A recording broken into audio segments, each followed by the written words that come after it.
नमस्कार दोस्तों, स्वागत है आपका इस वीडियो में। दोस्तों वीडियो में उतनी ज़्यादा एडिटिंग नहीं है, बिल्कुल सिंपल सा वीडियो में क्रिएट करता हूं, लेकिन आपको अच्छे से टॉपिक क्लियर हो जाएगा। बस बात इतनी सी है और वो भी इन शॉर्ट। आपका ज़्यादा समय न लेते हुए शुरू कर देते हैं। ईवीएम का पूरा सच क्या है? तो दोस्तों इलेक्ट्रॉनिक वोटिंग मशीन ईवीएम, जिसको लेकर के कई सवाल हैं, आज हम उनके जवाब तलाशेंगे। दोस्तों सबसे पहले जानते हैं ईवीएम क्या है।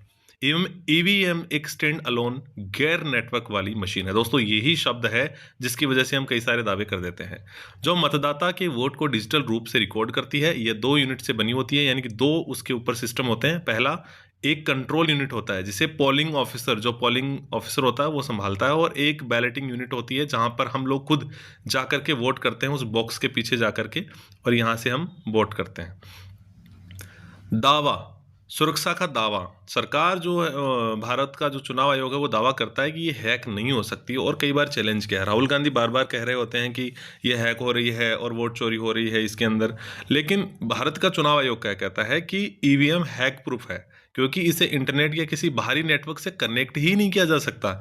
यह वन टाइम प्रोग्रामेबल है और इस चिप का उपयोग करती है, जिसका मतलब है कि एक बार प्रोग्रामिंग के बाद सॉफ्टवेयर को बदलना या छेड़छाड़ करना पॉसिबल नहीं है। दोस्तों इसमें एक पारदर्शिता के लिए एक चीज़ भी ऐड की हुई है, वो उसका नाम है वीवीपैट। जहां हम वोट डालते हैं वहां पे साइड में इस प्रकार की एक पर्ची निकलती है।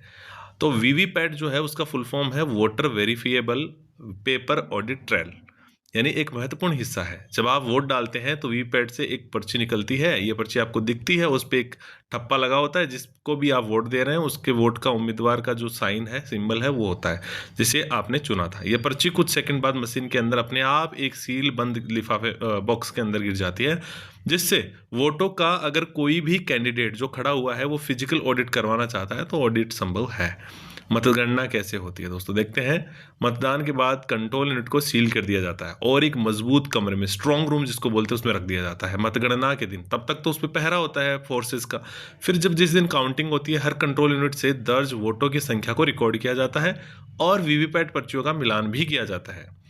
अब इसके बाद में निष्कर्ष देखते हैं। फाइनली हमारा निष्कर्ष ये निकलता है कि ईवीएम को भारतीय चुनाव प्रक्रिया को तेज, कुशल और धांधली मुक्त बनाने के लिए ही डिजाइन किया गया है। वीवीपैट के साथ यह पारदर्शिता एक अतिरिक्त स्तर भी प्रदान करती है, इस पर संदेह हो सकता है, लेकिन मशीन की संरचना इसे एक सुरक्षित प्रणाली बताती है। अब दोस्तों कई बार जैसे ये लिखा हुआ वीवीपैट के साथ, यह पारदर्शिता का एक अतिरिक्त स्तर भी प्रदान करती है। ठीक है, इस पर संदेह हो सकता है, लेकिन मशीन संरचना जो होती है वो सबसे सुरक्षित होती है। अब इसके बावजूद भी जो पक्ष विपक्ष के अंदर ये बहसबाजी चल रही होती है। तो दोस्तों ये था पूरा हिस्सा इस वीडियो का। आपको अगर वीडियो पसंद आए तो वीडियो को लाइक जरूर करना, इससे मेरे को मोटिवेशन मिलता है। साथ ही साथ आप इस चैनल को सब्सक्राइब कर लें, आपको कोई फालतू के वीडियो नहीं मिलेंगे। हम सीधी बात करते हैं बिना किसी बकवास के, इसलिए आप चैनल को सब्सक्राइब करके जरूर रखें। Thanks for watching.